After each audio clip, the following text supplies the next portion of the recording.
Laura Smet a donné la vie à la fin de l'année 2020. Son fils Léo est tout de suite devenu sa priorité.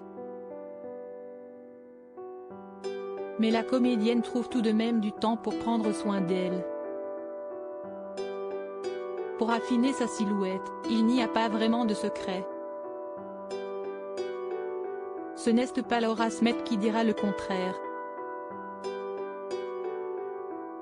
La comédienne et réalisatrice, qui a accueilli son premier enfant à la fin de l'année 2020, affiche désormais un corps au top en toutes circonstances. Elle a récemment foulé le tapis rouge de la 76e édition du Festival international du film de Cannes, le 16 mai 2023, pour la montée des marches de Jeanne du Barry, non loin de Johnny Depp et Maïwenn Lebesco. Elle portait, ce jour-là, une sublime robe noire, longue, fendue en haut de la cuisse, laissant apparaître une partie de son flanc. Pour obtenir ce résultat, elle a sué de nombreuses heures.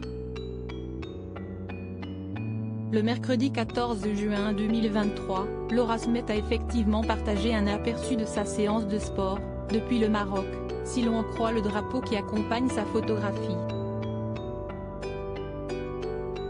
Sur cette image en noir et blanc, l'actrice de 39 ans apparaît dans le reflet d'un miroir, derrière plusieurs appareils très techniques. Sport de vie, écrit-elle.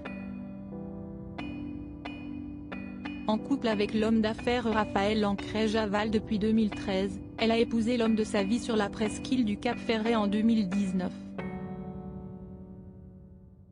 Laura Smet a ensuite donné, dans la foulée, naissance à leur fils le 7 octobre 2020.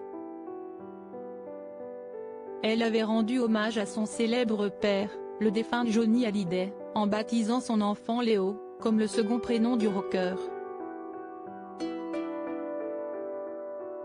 Laura Smet et Raphaël Lancret-Javal, déjà 10 ans d'amour.